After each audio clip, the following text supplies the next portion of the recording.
ঢাকার অলিগলি এখন বিশ্বকাপের রঙে রঙিন।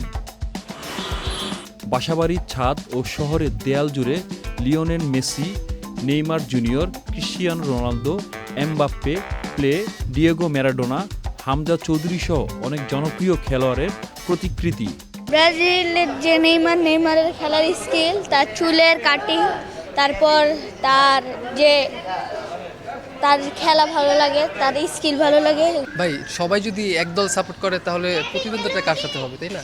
কেউ না কেউ তো ব্রাজিল করবে। আর ব্রাজিল দল করার পক্ষে তো কোনো অবভিয়াসলি কোনো কারণ থাকার কথা না। অবভিয়াসলি ব্রাজিল অবশ্যই ভালো দল।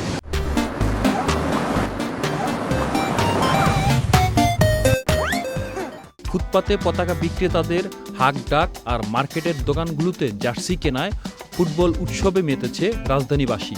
বিক্রেতারা জানিয়েছেন চাহিদার তুঙ্গে আর্জেন্টিনা ও ব্রাজিলের জার্সি। তবে পর্তুগাল, জার্মানি ও ফ্রান্সের জার্সিও বিক্রি এবার চোখে পড়ার মতো। ভাই আলহামদুলিল্লাহ বেশ ভালো চলতেছে। হঠাৎ চাহিদা বাইরে গেছে, মাল পাওয়া যাইতেছে না।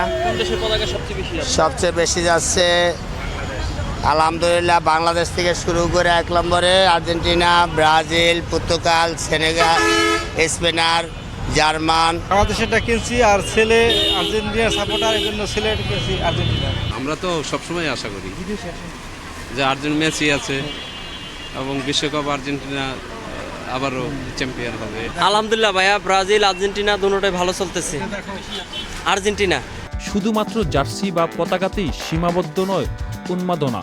প্রিয় দলের খেলা বন্ধুদের নিয়ে জায়ান্ট স্ক্রিনে দেখার প্রস্তুতিও নিচ্ছেন ফুটবল ভক্তরা। ধানমন্ডি, গুলশান, মিরপুর, পুরান ঢাকা ও ঢাকা বিশ্ববিদ্যালয়ের টিএসসি এবং বিভিন্ন আবাসিক হলের মাঠে বড় পর্দায় খেলা দেখানোর জন্য বসানো হয়েছে জায়ান্ট স্ক্রিন। 22-তে ওই ওয়ার্ল্ড কাপে আমাদের ক্ষুদ্র পরিসরে একটা আয়োজন ছিল। এই আয়োজনটা এত ইন্টারন্যাশনাল মিডিয়া বা আমাদের লোকাল মিডিয়াতে এত আলোচিত হয়েছে, তারপরে এইবার এই পরিসরে করার চিন্তা। আমরা মোট 5টি জায়গায় ওই যে বিশ্বকাপের খেলাগুলো দেখানোর উদ্যোগ গ্রহণ করেছি। সেটা হলো প্রথমত এই জগন্নাথ হলের যে প্রেমিসেস সেখানে, আর এরপরে টিএসসি মুহসিন হলের যে মাঠ, সেটা জসিমউদ্দিন হলের মাঠ, এবং একই সাথে শহীদুল্লাহ হলের যে মাঠ আছে। জার্সি, পতাকা আর বড় পর্দার খেলা দেখার আয়োজন সব মিলিয়ে রাজধানী ঢাকা এখন কাঁপছে ফুটবল জ্বরে। Monul Hasan, channel I, Dhaka.